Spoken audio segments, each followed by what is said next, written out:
ಎನ್ನುವಂಥ ದಾಪುಗಾರಿಗೂ ಕರ್ನಾಟಕ ಸರ್ಕಾರ ಮತ್ತು ಜುಡಿಷಿಯರಿ ಎರಡೂ ಆ ಬಗ್ಗೆ ಸ್ವಲ್ಪ ಒತ್ತಡ ಕೊಡ್ತಾ ಇದೆ. ಆದರೆ ಇದೇ ಸಂದರ್ಭದಲ್ಲಿ ಸಂಚಾರಿ ಪೀಠ ನೀವು ಕೊಡ್ತೀರಿ ಅಂತ ಹೇಳಾದರೆ ಅದು ಸೂಕ್ತವಾದ ಜಾಗ ಶಿವಮೊಗ್ಗ ಜಿಲ್ಲೆ ಮಾತ್ರ, ಮಂಗಳೂರಿಗಲ್ಲ ಅಂತ ನಮ್ಮ ಆಹ್ವಾನವನ್ನು ನಾವು ಚೀಫ್ ಜಸ್ಟಿಸ್ಗೆ ಮತ್ತು ಮೊನ್ನೆ ಮಧು ಬಂಗಾರಪ್ಪನವರ ನೇತೃತ್ವದಲ್ಲಿ ಒಂದು ನಿಯೋಗ ಹೋಗಿ ಚೀಫ್ ಮಿನಿಸ್ಟರ್ಗೂ ಕೂಡ ನಮ್ಮ ಆಹ್ವಾನ ಕೊಟ್ಟಿದ್ದೇವೆ. ಅದಕ್ಕೂ ಪೂರ್ವದಲ್ಲಿ ನಾವು ನಮ್ಮ ಮೆಮೊರೆಂಡಮನ್ನು ಕೂಡ ಚೀಫ್ ಜಸ್ಟಿಸ್ಗೆ ಕೊಟ್ಟಿದ್ದೇವೆ. ನೀವು ಶಿವಮೊಗ್ಗದಲ್ಲಿ ಯಾಕೆ ಕೊಡಬೇಕು ಅಂತ ಕೇಳೋದಾದರೆ, ಶಿವಮೊಗ್ಗ ಎಲ್ಲ ರೀತಿಯಿಂದಲೂ ಕೂಡ ಸರಿಯಾಗಿರ್ತಕ್ಕಂತಹ ಭೌಗೋಳಿಕ ಪ್ರದೇಶ. ಕಾರಣ ಇಷ್ಟೇ, ನೀವು ಎಲ್ಲಿಂದ ಎಲ್ಲಿಗೆ ಹೋಗೋದಾದರೂ ಶಿವಮೊಗ್ಗ ಮಧ್ಯ ಕರ್ನಾಟಕದಲ್ಲಿ ಬರೋದರಿಂದ ಇದೆಲ್ಲ ಪಾಸ್ ಮಾಡಿಕೊಂಡೇ ಆಚೆ ಹೋಗಬೇಕು ಅಥವಾ ಈಚೆ ಬರಬೇಕು. ಮಂಗಳೂರು ಒಂದು ಸೈಡ್ ಆಗುತ್ತೆ, ಒಂದು ಸೈಡ್ ಅನ್ನೋದು ಕೋಸ್ಟಲ್ ಏರಿಯಾ ಆಗುತ್ತೆ, ಒಂದು ಸೈಡ್ ಪೂರ್ತಿ ನಿಮಗೆ ಗೊತ್ತಿರೋ ಹಾಗೆ ಸಮುದ್ರ, ಇನ್ನೊಂದು ಕಡೆ ಘಾಟ್ ಸೆಕ್ಷನ್ ಮೇಲೆ ಬರ್ಬೋದು. ನಾವು ನಮ್ಮನ್ನು ಭೇಟಿ ಮಾಡೋದು, ನಾವು ಹೋಗೋದಾದರೆ ಕೆಳಗಡೆ ಇಳಿ ಹೋಗಬೇಕು. ನಮಗೆ ಅದು ಸರಿಯಾಗಿರ್ತಕ್ಕಂಥ ಭೌಗೋಳಿಕ ಪ್ರದೇಶ, ನಮಗಲ್ಲಿ ಆ್ಯಕ್ಸಸ್ಸು ಇಲ್ಲ. ನಿಮಗೆ ಗೊತ್ತಿರೋ ಹಾಗೆ ನಮಗೆ ಶಿವಮೊಗ್ಗ ಜಿಲ್ಲೆಯಲ್ಲಿ ಎಲ್ಲ ರೀತಿಯ ವ್ಯವಸ್ಥೆ, ನ್ಯಾಷನಲ್ ಹೈವೇಗಳಿದ್ದಾವೆ, ಸಾಕಷ್ಟು ಬಸ್ಸು ವ್ಯವಸ್ಥೆ ನಮಗೆ ಚೆನ್ನಾಗಿದೆ, 12-14 ರೈಲುಗಳ ವ್ಯವಸ್ಥೆ ಇದೆ ನಮಗೆ ಎವ್ರಿ ಡೇ. ಜೊತೆಯಲ್ಲಿ ನಮಗೆ ಏರ್ಪೋರ್ಟ್ ಇದೆ. ಹಾಗಾಗಿ ಈಸಿ ಆ್ಯಕ್ಸಸ್ ಏನಾದರೂ ಇದ್ದರೆ ಅದು ಶಿವಮೊಗ್ಗ ಜಿಲ್ಲೆಗೆ ಮಾತ್ರ. ಆ ಕಾರಣದಿಂದ ನಾವೇನು ಹೇಳಿದ್ವಿ, ನಮಗೊಂದು 5 ಡಿಸ್ಟ್ರಿಕ್ಟ್ಗಳನ್ನು ಒಳಗೊಂಡಂತೆ ಯಾವ್ಯಾವ ಹೇಳ್ತೇನೆ. ನಮ್ಮ ಶಿವಮೊಗ್ಗ ಹೇಗೋ ಆಯಿತು, ದಾವಣಗೆರೆ, ಚಿಕ್ಕಮಗಳೂರು, ಹಾವೇರಿ, ಚಿತ್ರದುರ್ಗ ಇವನ್ನು ಒಟ್ಟುಗೂಡಿಸ್ಕೊಂಡ್ರೆ ಇಲ್ಲಿ ಸಂಚಾರಿ ಪೀಠಕ್ಕೆ ಜಾಗದ ವ್ಯವಸ್ಥೆ ಇದೆ. ಶಿವಮೊಗ್ಗ ಸರಿಯಾದ ಜಾಗ ಆಗಿರೋದ್ರಿಂದ ಆ ಪೀಠವನ್ನು ಇಲ್ಲಿಗೆ ಕೊಡಿ, ಮಂಗಳೂರಿಗೆ ಕೊಡಬೇಡಿ ಅಂತ ಹೇಳಿ ನಮ್ಮ ಡಿಮ್ಯಾಂಡನ್ನು ನಾವು ಇಟ್ವಿ. ನಮ್ಮ ಡಿಮ್ಯಾಂಡ್ ಇಟ್ಟಾಗೂ ಕೂಡ CM ಅವರು ಒಂದು ಲೆಟರನ್ನು ಜಾಗ ಅವೈಲಬಿಲಿಟಿ ಇದೆ, ಅದನ್ನು ನೋಡೋದಾದರೆ ಅದಕ್ಕೆ ವ್ಯವಸ್ಥೆ ಮಾಡಿಕೊಡ್ತಿದ್ದಾರೆ ಅಂತ ಒಂದು ಲೆಟ್ರ್ ಕೊಟ್ಟಿದ್ದಾರೆ ಅಂತ ಹೇಳಿ ಮೊನ್ನೆ ಸುದ್ದಿಯಾಗಿತ್ತು. ಅದೇನೇ ಇರಲಿ, ರಾಜಕೀಯ ಒತ್ತಡಗಳಿಂದಾಗಿ ಕೊಡ್ತಕ್ಕಂತಹ ಲೆಟರ್ಗಳಿಗೆ ಅಷ್ಟೊಂದು ಬೆಲೆ ಇರೋದಿಲ್ಲ. ಆದರೆ ಸಂಚಾರಿ ಪೀಠವನ್ನು ಕೊಡಲೇಬೇಕು ಅಂತ ಹೇಳಾದರೆ ಅದೊಂದು ಕೆಲವಷ್ಟು ಕಂಡೀಷನ್ಸ್ಗಳಿದೆ. ಆ ಕಂಡೀಷನ್ನ ಫುಲ್ಫಿಲ್ ಮಾಡಿದರೆ ಮಾತ್ರ ಕೊಡ್ಬೋದು, ಇಲ್ಲ ಅಂತಂದರೆ arbitrary decision.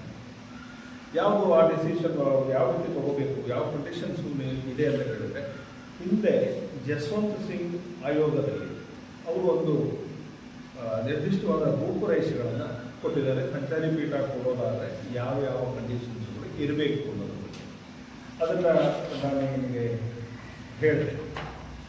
Jaswant Singh commission recommendation ಏನಿದೆ ಅಂತಂದರೆ, distance from principal seat of the high court. ಒಂದು ಹೈಕೋರ್ಟ್ ಪೀಠಕ್ಕೆ ಯಾವ ಸ್ಥಳಕ್ಕೆ ನಾವು ಕೇಳ್ತಾ ಇದ್ದೀವಿ ಅಲ್ಲಿಂದ ಡಿಸ್ಟೆನ್ಸ್ ಎಷ್ಟಾಗುತ್ತೆ ಅನ್ನೋದು. ಈ ಬೆಂಗಳೂರಿಗೆ ನಮಗೆ ಹೆಚ್ಚು ಕಮ್ಮಿ ಒಂದು 303 ಕಿಲೋಮೀಟರ್ ಆಗುತ್ತೆ.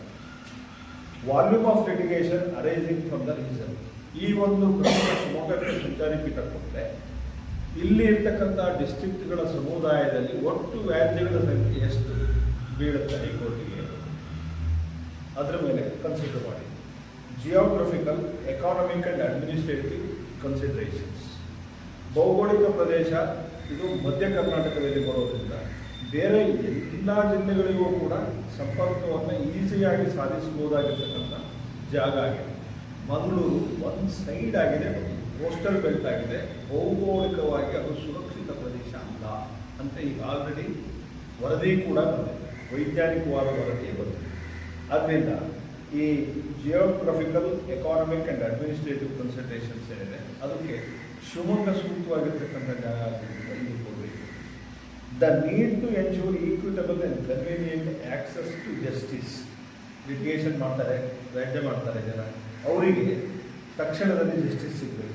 ತಕ್ಷಣ ಹೈಕೋರ್ಟ್ಗೆ ಹೋಗಲಿಕ್ಕೆ ಬರೋಂಗಿರ್ಬೇಕು, ವಕೀಲರನ್ನು ಕಾಣೋದಕ್ಕೆ ಈಸಿ ವ್ಯವಸ್ಥೆ ಇರಬೇಕು. ಆ ಒಂದು ವ್ಯವಸ್ಥೆಗೂ ಕೂಡ ಶಿವಮೊಗ್ಗ ಭೌಗೋಳಿಕವಾಗಿ ಸರಿಯಾದ ಪ್ರದೇಶ.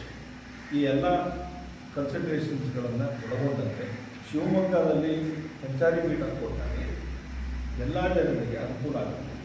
ನಂಬರ್ ಆಫ್ ಪಾಪ್ಯುಲೇಷನ್ ಎಷ್ಟಿದೆ ಅನ್ನೋದು ಬರುತ್ತೆ. ಈಗ ನಾನು ಹೇಳಿದೆ, ಹಾವೇರಿ, ಚಿತ್ರದುರ್ಗ, ಚಿಕ್ಕಮಗಳೂರು, ಶಿವಮೊಗ್ಗ ಈ 5 ಡಿಸ್ಟ್ರಿಕ್ಟ್ಗಳನ್ನು ಸೇರಿಸ್ಕೊಂಡ್ರೆ ಹೆಚ್ಚು ಒಂದು 2 ಕೋಟಿ ಜನಸಂಖ್ಯೆಯನ್ನು ಆರಾಮಾಗಿ ನಾವು ಸರ್ವ್ ಮಾಡ್ಬೋದು. ಜಸ್ಟಿಸ್ ಕೊಡೋದು ಅಂದರೆ ಕೇವಲ ಕೆಲವೇ ಒಂದು ಕೋಸ್ಟಲ್ ಏರಿಯಾಕ್ಕಷ್ಟಕ್ಕೆ ಸೀಮಿತ ಅಲ್ಲ.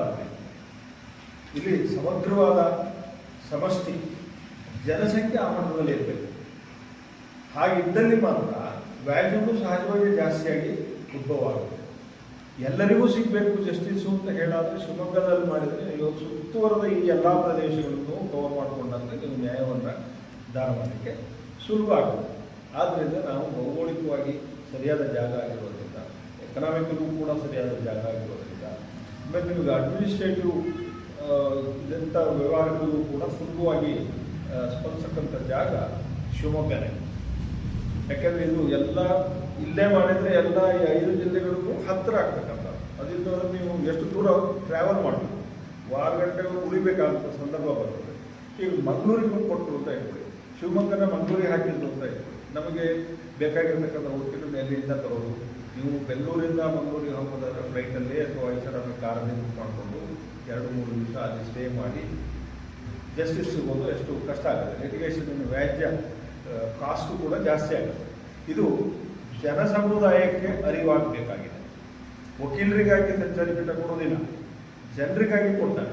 ಆ ಕಾರಣದಿಂದ ಜನರು ಸಮಗ್ರವಾಗಿ ಇದನ್ನು ಅಧ್ಯಯನ ಮಾಡಿಬಿಟ್ಟು ಡಿಮ್ಯಾಂಡ್ ಮಾಡಬೇಕು. ಅವ್ರನ್ನ ನಾವು ಎನ್ಲೈಟನ್ ಮಾಡಬೇಕು. ಈ ನಿಟ್ಟಿನಲ್ಲಿ ನೀವು ಹೋರಾಟ ಮಾಡಿ ಅಂತ. ಯಾಕಾಗಿ ಅಂತಂದರೆ ಈ ಎಲ್ಲ ಕಾರಣಗಳಿಗೆ.